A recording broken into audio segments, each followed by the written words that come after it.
नमस्कार दोस्तों, अस्सलाम वालेकुम, सत श्री अकाल।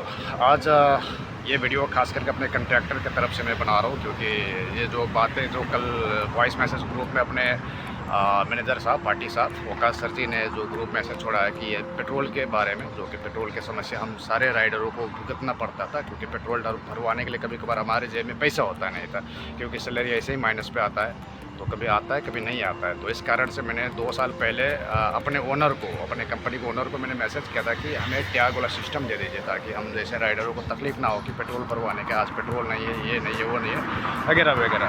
तो अभी तक शायद मैसेज सेंड किया नहीं है, लेकिन अब जाके कल जो ये अच्छा डिसाइड लिया है, जैसे कि हम जैसे छोटे मोटे मिडल वर्गीय जो मध्य क्लास के जो पारिवारिक वाला राइडर होता है, तो उनके लिए अच्छा हो जाएगा, जैसे कि मेरे लिए, क्योंकि मेरे ये पैसे जो पेट्रोल वेट्रोल भरवा रहे सारे हम लोग का ही पैसा है, लेकिन हमारे पास जो कैश पैसे रहता था ना, कैश रुपये जो रहता था, उस पैसे को हम लोग कहीं और इस्तेमाल कर देते थे। जैसे घर से फ़ोन आया, आज पैसा नहीं है पापा, आज ये नहीं है, वो नहीं है, घर का सिस्टम ख़राब हो रहा है, तो जो पैसा हम लोग तेल भरवाने के लिए रखते थे वो पैसा कहीं और चला जाता था, यानी जाया तो नहीं होता था, कहीं और चला जाता था। लेकिन हम लोग यहाँ पे राइडर लोग दर दर के ठोकरे खा देते हैं, कभी इसके सामने झुकना, कभी उसके सामने झुकना। दोस्तों यार, वो कब तक करेगा 10-20 तो हर जगह से हम लोग लज्जित हो जाते थे, शर्मिंदा फीलिंग होता था कि भाई आज पेट्रोल भरवाने के लिए पैसा नहीं है। तो अभी ये जो सिस्टम अपने कंट्रैक्टर की तरफ से जो हो रहा है कि कार्ड वाला सिस्टम हो या टैग वाला सिस्टम हो, कम से कम 500 दिराम का अपने सैलरी से जो डिडक्शन होगा तो वो अपना ही है, तो कम से कम किसी के सामने हाथ फैलाने की ज़रूरत नहीं है। और सही ट्रिक लगाया है सैयद असमार जी ने, बहुत बहुत शुक्रिया। 500 दिराम का अगर टैग हो जाए और हर राइडर का मंथली लॉन्ग डिस्टेंस 350 तक तो आ ही जाता है, और एक मोटरसाइकिल महीने का तेल पीते हैं 600 से लेकर 700 दिराम का, तो 500 दिराम ये हो गया। और जो लॉन्ग डिस्टेंस से जो पैसे आते हैं तो इससे कवरेज हो जाता है, कवरेज हो ही जाएगा। तो बहुत अच्छा किया सैयद असमार जी ने, ये काम 2 साल 3 साल पहले कर देना था, लेकिन बहुत लेट कर दिया। अगर जो 2 साल 3 साल पहले अगर कर दिया होता तो शायद आज मेरे ऊपर 7-8 हज़ार दिराम का पेनल्टी नहीं आया होता, क्योंकि मैं हर महीने पेनल्टी भरता हूँ, महीने का 200, कभी 300, कभी 400, हर महीने मेरा सैलरी से डिडक्शन होता है पेनल्टी का। वजह यही पेट्रोल का समस्या, क्योंकि मैं हर महीने 700 से लेकर 750 पेट्रोल अपने बाइक में भरवा लेता हूँ। म्यूज़िक बज रहा है, कॉपीराइट आ जाएगा तो बाद में जाके कंप्लेंट करेंगे। तो ये सिस्टम काफ़ी अच्छा लगा, बहुत अच्छा लगा। और मैं हो गया, ऐसे ऐसे हम लोग राइडर थे, जैसे कि संतोष भाई जो कि मोटा भाई, अगर ये सिस्टम पहले से कर दिया होता तो शायद आज मोटा भाई कंट्रैक्टर चेंज करता ही नहीं। और मैं हो गया, गोविंद फुलामी हो गया, और संतोष भाई हो गया, तो ऐसे मेरे जैसे बाकी है, पाकिस्तान से भी है, बांग्लादेश वाला से भी है, तो सारा मतलब इसी प्रॉब्लम में हम लोग उलझ रहे थे कि यार जब भी सैलरी के टाइम पे आता था माइनस। तो खास करके अब पेनल्टी के बात होता है, तो अब जाके पेनल्टी आएगा, नहीं तो थोड़ा बहुत कुछ हो सकता है। तो अपना ही पैसा, कंपनी अपने जेब से 1 दिराम भी नहीं लगा रहा है तो अपना ही पैसा, लेकिन इस पैसे को सही से इस्तेमाल किया जा सकता है अब इस तरीके से। तो बहुत बहुत शुक्रिया, धन्यवाद अपना वकास भाई जो कि भट्टी साहब जी, और सैयद असमार शाह जी जो कि अपना ओनर है, बहुत बहुत धन्यवाद, बहुत बहुत शुक्रिया। आपने ये काम थोड़ा लेट कर दिया, अगर पहले 2 साल 2.5 साल पहले कर दिया होता तो हम जैसे गरीबों का कुछ बेनिफिट मिल जाता और आपको बहुत ढेर सारे दुआ मिलता। तो अब जाके आप कर रहे हो ख़त्म होने के टाइम पे, फिर भी बाकी आने वाला बाकी जो कर रहे हैं राइडर लोग, वो लोग के लिए अच्छा रहेगा, आपको दुआ मिलेगा। बहुत बहुत शुक्रिया। और हाँ, ये जो पेनल्टी वाला सिस्टम रहा ना, ये पेनल्टी वाला सिस्टम आप कैंसिल कर दीजिए, क्योंकि बाकी सारे कंट्रैक्टर है वो लोग किसी राइडर से इतना छुरी की तरह कटिंग नहीं करता है। तो ये पेनल्टी वाला सिस्टम भी आप ख़त्म कर दीजिए, एक और सिस्टम बनाइए, नया रूल्स बनाइए अपने आइडिया से, ताकि हम जैसे मिडिल वर्गीय मध्य क्लास छोटा परिवार के कर्जेदार वाला राइडर के ऊपर इतना इफेक्ट ना पड़े। तो ये पेनल्टी वाला सिस्टम भी आप कैंसिल कीजिए, क्योंकि हर महीना पुलिस का फ़ाइन लगता है। इस महीने भी मेरा 2 बार फ़ाइन लगा है, 500 का फ़ाइन, यानी 1000 दिराम तो पुलिस ही ले रहा है। तो इस तरीके से हमें परिवार चलाना मुश्किल होता है, तो इसलिए आप ये पेनल्टी वाला सिस्टम वो ख़त्म कीजिए। और ये पेनल्टी वाला सिस्टम अगर हट जाए ना, तो बरकत आएगा गरीब के घर पे।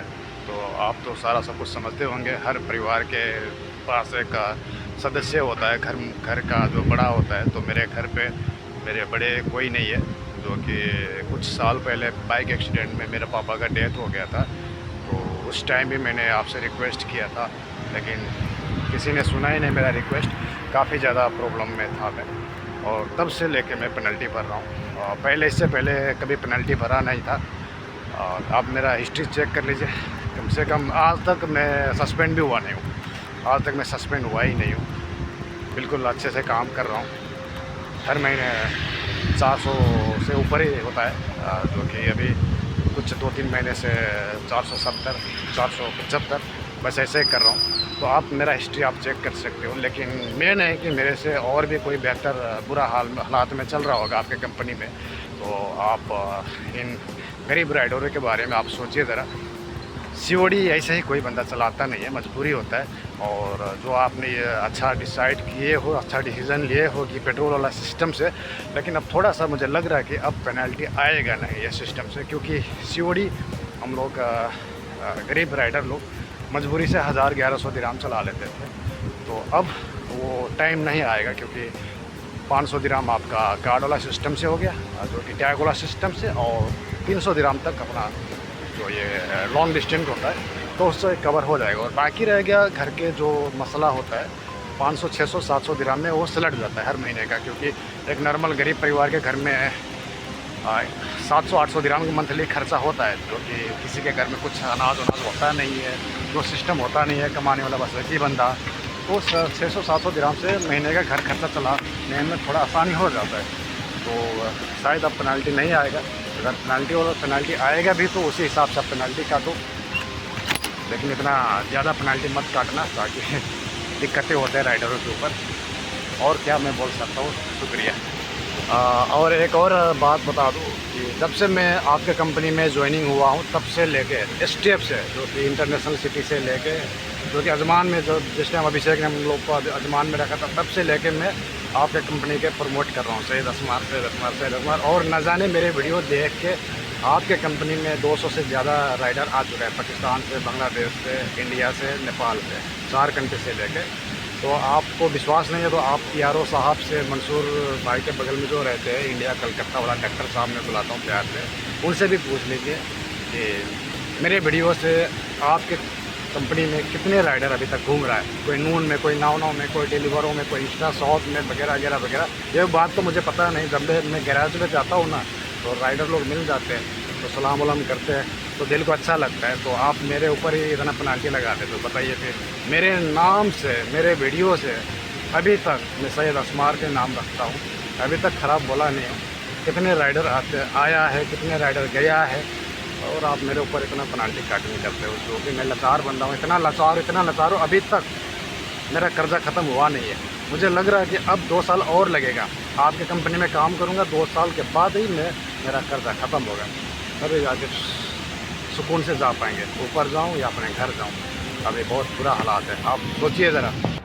तो मैं ऐसे ही मैं वीडियो बनाता हूँ, मैं ऑन ड्यूटी पे ही वीडियो बना लेता हूँ थोड़ा थोड़ा करके। तो ये मेरा अच्छा लगता है, मुझे वीडियो बनाना अच्छा लगता है। दिन कट जाते हैं और जो अंदर के जो परेशानियाँ है, समस्या है, दुख बातें, सारा गम को मैं भुला देता हूँ वीडियो के ज़रिए से, ये क्योंकि ये मेरा हैबिट है वीडियो बनाना। तो कहीं कहीं पे गलत शब्द भी बोल लेता हूँ, तो हमें माफ़ कीजिए, दिल से माफ़ कीजिए, दिल से माफ़ी मांग रहा हूँ मैं आपसे। तो अपना प्रॉब्लम मैंने बता दिया वीडियो के ज़रिए से, क्योंकि आपसे लाइव रूबहू मैं कभी ठीक से बात किया ही नहीं हूँ। 1-2 दफ़ा शायद बात किए होंगे, उसके बाद जो जितने भी बात होते हैं स्टाफों से बात होते हैं, और स्टाफ लोग भी थोड़ा बहुत वो है ना कि एटीट्यूड की तरह मुझे लगता है कभी कभार। तो आप सारा सब कुछ मेंटेनेंस सही कीजिए, और छोटी मुँह बड़ी बात माफ़ कीजिए फिर से। और शायद आपको पता है कि नहीं, जनवरी 30 तारीख को मेरे साथ काफ़ी बड़ा हादसा हुआ था, और मैं NMC हॉस्पिटल जो कि DIP में है, उसमें मैं 15 दिन तक मैं सोया हूँ, अपना ट्रीटमेंट किया हूँ। और अभी जाके मुझे पता चल रहा है कि उसी टाइम तो जो होता है ना इंश्योरेंस का वकील बोलो या दलाल बोलो, तो वो बंदा बोल रहा था कि हम करवाएंगे, आपका केस उस करेंगे, फाइल ओपन करवाएंगे। लेकिन मैंने आज तक फाइल ओपन करवाया नहीं। लेकिन अब धीरे धीरे करके मैं पूछ रहा हूँ, इंक्वायरी कर रहा हूँ। तो अभी मेरा खास करके 7 महीना तो हो ही गया होगा, क्योंकि अभी अगस्त महीना है, और फरवरी का 14-15 तारीख को शायद मैं डिस्चार्ज हुआ था हॉस्पिटल से। तो आप ये भी कोशिश करें, क्योंकि मैं गरीब हूँ। बाइक का जो तोड़ फोड़ हुआ था, उसमें से मेरा 1050 दिरहम कटिंग हुआ है, आपके स्टाफ ने कटिंग किया है सैलरी से, तो इस वजह से अभी भी मेरा सैलरी माइनस में है। तो आप कोशिश करें ज़रा कि अगर इंश्योरेंस से कुछ रिकवर, क्योंकि अभी भी मेरा यहाँ पे गले में दिक्कतें होता है, क्योंकि यहाँ पे अंदर जो ट्रीटमेंट चला हुआ था ना, सर्जरी हुआ था यहाँ पे ऑक्सीजन का, जो कि श्वास ले सकता नहीं हूँ अभी भी मैं, थोड़ा मुझे बहुत दिक्कतें होता है सांस लेने में, और कुछ खाना खाने में भी मुझे दिक्कतें होता है। तो मुझे लगा कि चलो कोई तो होगा, कुछ इंश्योरेंस से क्लेम व्लेम हो जाए तो मुझे जैसे गरीब परिवार का थोड़ा परिवार चल जाए, घर चले जाए, और किसी का कर्जा उतर जाए। तो आप ये भी कोशिश कीजिए, क्योंकि आप एक ओनर हो, कंपनी का CEO हो, तो आपके पास तो होगा ना सारा सब कुछ जानकारी या सिस्टम। अगर कहीं से रिकवर हो जाए तो हमें ये मदद कीजिए, क्योंकि अभी भी दिक्कतें होता है। मेरा दोनों हाथ फ्रैक्चर है, दोनों पैर फ्रैक्चर है, इतना दर्द में हूँ अभी भी। मैं ऐसे मोबाइल पकड़ के मैं लंबी देर तक मैं वीडियो नहीं बना सकता हूँ, और मैं एक्सलेटर, वो सारे बातें ना अपने सुपरवाइज़र हसनैन सर को भी पता है, लेकिन पता नहीं कुछ मेरे लिए कोई सोचता ही नहीं है। आप सोचिए प्लीज़, आपको बहुत दुआ लगेगा। और यही तो है ना, क्या बताऊँ फिर, अपना दिनचर्या ऐसे ही चलते रहते, तो मैं वीडियो के ज़रिए से अपना सारा बातें मैं एक व्लॉग टाइप के वीडियो बना लेता हूँ। बहुत बहुत शुक्रिया, सल्यूट है आपको। आप तरक्की करो, हम जैसे गरीब को थोड़ा मदद कीजिए, हेल्प कीजिए। जो कि सिस्टम में जो अभी चल रहा है उस सिस्टम को आप ठीक से गौर से देखिए ज़रा। और क्या बोलूँ मैं, शुक्रिया, धन्यवाद। ड्यूटी में हूँ, ऐसे कर करके मैं ब्लॉग बना लेता हूँ। कोई गलत शब्द मैं बोला नहीं, और मैं अपना पर्सनली डेली लाइफ में दिखा देता हूँ। और 3.5 साल से ऊपर हो गया है आपके कंपनी में काम करते हुए। अभी एक और वीसा लेंगे, साथ दीजिए और हम भी आपके साथ ही रहेंगे। शुक्रिया, धन्यवाद, thank you very much sir. अल्लाह हाफिज़।